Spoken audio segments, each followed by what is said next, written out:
चलते हैं जहां सीएम योगी आदित्यनाथ मौजूद हैं। महापौर श्रीमती सुषमा खड़गवाल जी, अध्यक्ष गुरुद्वारा साहिब प्रबंध कमेटी सरदार जसवीर सिंह चड्डा जी, प्रधान साहिब सरदार जसजीत सिंह बेदी जी, कोषाध्यक्ष सरदार जसपाल सिंह दुग्गल जी, सेक्रेटरी सरदार जगजीत सिंह जी, सदस्य उत्तर प्रदेश अल्पसंख्यक आयोग सरदार परविंदर सिंह जी, आज के इस समारोह में यहां पर उपस्थित सभी भाइयों और बहनों, आप सभी को और पूरे प्रदेश वासियों को प्रकाश पर्व की मैं कोटि कोटि बधाई देता हूं। प्रकाश पर्व हम सबके जीवन में गुरु कृपा से इसी प्रकार का प्रकाश पहुंचाता रहे, इसके लिए मैं आप सबके प्रति अपनी शुभकामनाएं भी देता हूं। ये मेरा सौभाग्य है कि आज मुझे प्रथम सिख गुरु गुरु नानक देव जी के इस पावन प्रकाश पर्व पर इस पावन गुरुद्वारे में पवित्र गुरु ग्रंथ साहिब के सामने सिर नवाने का सौभाग्य प्राप्त हुआ है।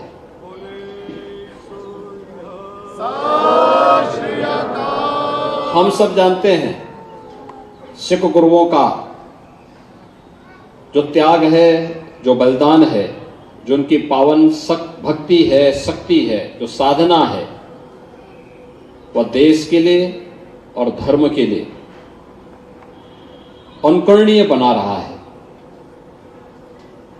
गुरु नानक देव जी का जन्म ननकाना साहिब में हुआ, लेकिन पूरा भारत उनसे अनुप्रेरित था, और भारत ही नहीं, बृहत्तर भारत, उससे बाहर भी उनका प्रकाश किस रूप में फैला, यह हर व्यक्ति जानता है।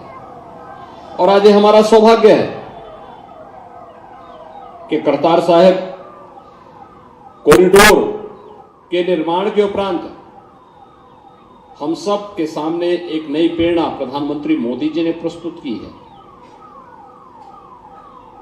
ननकाना साहब में जन्म लेने के बाद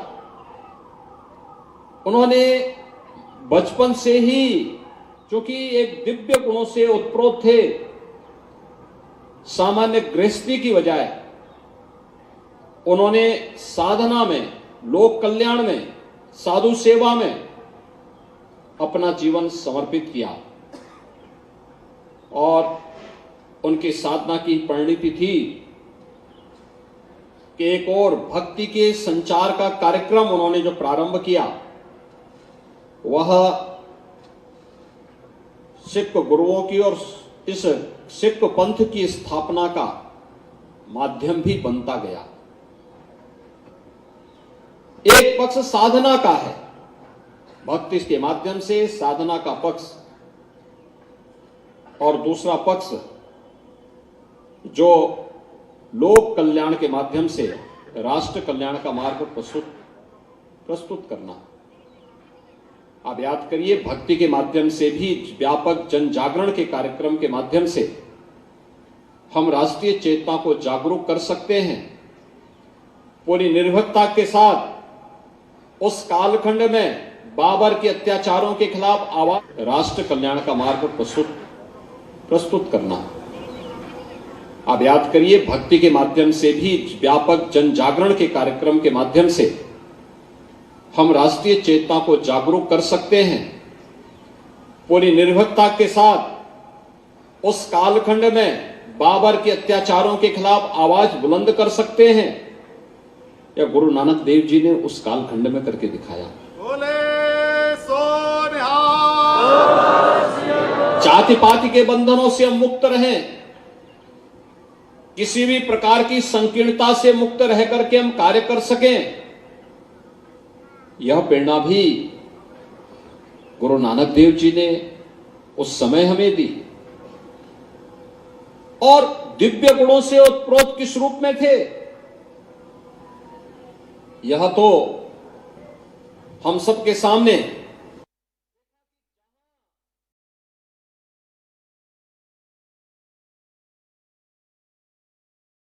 पैर उधर कर दो।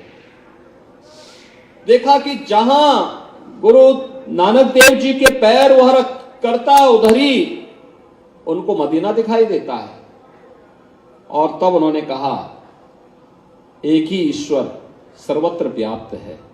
एक ओंकार की बात उन्होंने की। भाइयों बहनों, साधना के कितने गूढ़ रहस्यों से भरा पड़ा है। ये सिख पंथ किसी से छुपा हुआ नहीं है। गुरु नानक देव जी ने उस परंपरा को जिस मजबूती के साथ आगे बढ़ाया, वह साधना से भक्ति की प्रकाष्ठा को पार करते हुए, आगे बढ़ते हुए, व्यापक धर्म जागरण के कार्यक्रम के साथ जुड़ते हुए आने वाले समय में देश और धर्म की रक्षा करने के लिए जिस रूप में कार्यक्रम आगे बढ़े, यह गुरु तेग बहादुर जी और गुरु गोविंद सिंह जी महाराज और उनके 4 साहबजादों के बलिदान के साथ साथ हजारों सिखों के देश और धर्म के लिए बलिदान की एक कथा देश के लिए एक नई शक्ति देती है, एक नई प्रेरणा प्रदान करती है। यह हमारा सौभाग्य है कि 19 नवंबर को हमें इस लखनऊ में खालसा चौक की स्थापना का सौभाग्य प्राप्त हुआ। खालसा चौक ये केवल खालसा एक पंथ नहीं, देश और धर्म की रक्षा करने के लिए गुरु कृपा से निकला हुआ एक ऐसा तेज है, प्रकाश पुंज है, जिसने विपरीत परिस्थितियों में विदेशी ताकतों को झुकने के लिए मजबूर किया था। खालसा पंथ की स्थापना मुगल सल्तनत की पतन का कारण भी बनता है। और आपने देखा होगा धीरे धीरे करके जो मुगल कभी भारत के अंदर छाए हुए थे, सिख तो आज पूरी दुनिया के अंदर छाया हुआ है। जहां कहीं देखो आपको सिख मिल जाएंगे, लेकिन वो मुगल सत्ता कहां चली गई कोई पूछता भी नहीं है, क्योंकि यह सच का रास्ता था, धर्म का रास्ता था। गुरु गोविंद सिंह जी महाराज ने, उनके 4 साहबजादों ने, क्या उम्र थी, ये उम्र जो खेलने की होती है, उस उम्र में सरहिंद के लिए, देश और धर्म के लिए, उस समय भी तो औरंगजेब उनको झुकाने का प्रयास कर रहा था। एक बार केवल इस्लाम स्वीकार कर लो, लेकिन उनके 2 छोटे पुत्रों ने कहा नहीं, जिंदा दीवाल पे चिनवा लिए गए। 2 पुत्रों ने, साहबजादा अजीत सिंह, साहबजादा जुझार सिंह ने युद्ध लड़ते हुए वीरगति को प्राप्त की, लेकिन दुश्मन के सामने कहीं झुके नहीं। और यह हमारा सौभाग्य है जो वर्षों से मांग थी, वर्षों से, दशकों से मांग होती रही थी कि साहबजादा दिवस के रूप में इस दिवस को मनाया जाना चाहिए। प्रधानमंत्री मोदी जी ने 26 दिसंबर की तिथि को साहबजादा बाल दिवस के रूप में मनाने का निर्णय लिया, और हम लोग इस कार्यक्रम को बड़े धूमधाम के साथ मना करके एक नई प्रेरणा प्राप्त करते हैं। भाइयों बहनों, ये प्रेरणा युगों युगों तक आने वाली पीढ़ी के लिए एक नया ऊर्जा का स्रोत बनता है। और ये मेरा सौभाग्य है, गुरु नानक देव जी के 550वें प्रकाश पर्व के कार्यक्रम को, कीर्तन यात्रा का सौभाग्य मुख्यमंत्री आवास में हमें मिला। 2020 और 2021 के साहबजादा दिवस के कार्यक्रम को मुख्यमंत्री आवास में करने का अवसर प्राप्त हुआ, और 2022 में ये राष्ट्रीय स्तर का एक कार्यक्रम बन गया। ये ताकत होती है। सच्चे संकल्प के साथ जब हम आगे बढ़ते हैं, वे संकल्प ऐसे ही पूरे होते हैं। जो लखनऊ से निकली हुई आवाज थी, वो आवाज राष्ट्रव्यापी आवाज बन गई। यह हम लोगों ने अपने इतिहास को, अपनी परंपरा को, अपनी विरासत को, अपनी गुरु परंपरा के प्रति कृतज्ञता ज्ञापित की है। यह केवल खालसा पंथ के लिए गुरुओं का बलिदान नहीं था, यह बलिदान हिंदुस्तान को बचाने के लिए था, देश और धर्म को बचाने के लिए था। उस कालखंड में जब बड़े बड़े राजे महाराजे और मुगल सत्ताओं के सामने झुक करके अधीनता स्वीकार कर रहे थे, तब सिख गुरु अपने दम पर, अपने बल पर देश और धर्म की रक्षा कर रहे थे। जिस देश में और जिस परंपरा में इस प्रकार का जुझारूपन हो, उसको दुनिया की कोई ताकत झुका नहीं सकती है। और आज के इस अवसर पर गुरु नानक देव जी का एक प्रकाश पर्व, जो 554वां प्रकाश पर्व है, ये हम सब के लिए एक नई प्रेरणा है, एक नया प्रकाश है।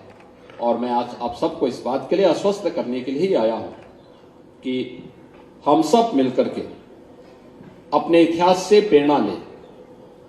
इतिहास के उन क्रूर और काले क्षणों से भी हम कुछ प्रेरणा लें, जिन्होंने अत्याचार और बर्बरता की सारी पराकाष्ठा को पूरा कर दिया था।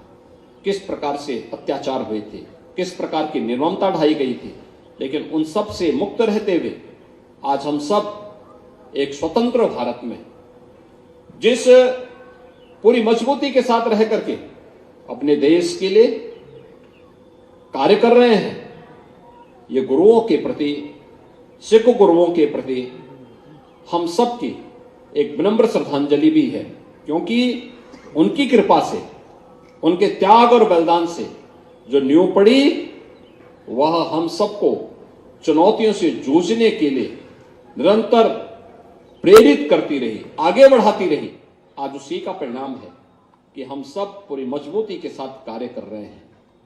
भाइयों बहनों, गुरु नानक देव जी के द्वारा रखी गई इस नींव को और मजबूती प्रदान करना हर सिख का और हर भारतीय का दायित्व है। हम निरंतर इस पर कार्य करें। जो भी उनकी शिक्षाएं हैं, उसका अंतःकरण से पालन करें, तभी हमारी प्रगति होगी, इसी में राष्ट्र की समृद्धि भी होगी। और आज के इस अवसर पर इसी प्रेरणा को ग्रहण करने के लिए मैं आसियाना गुरुद्वारे में आया हूं।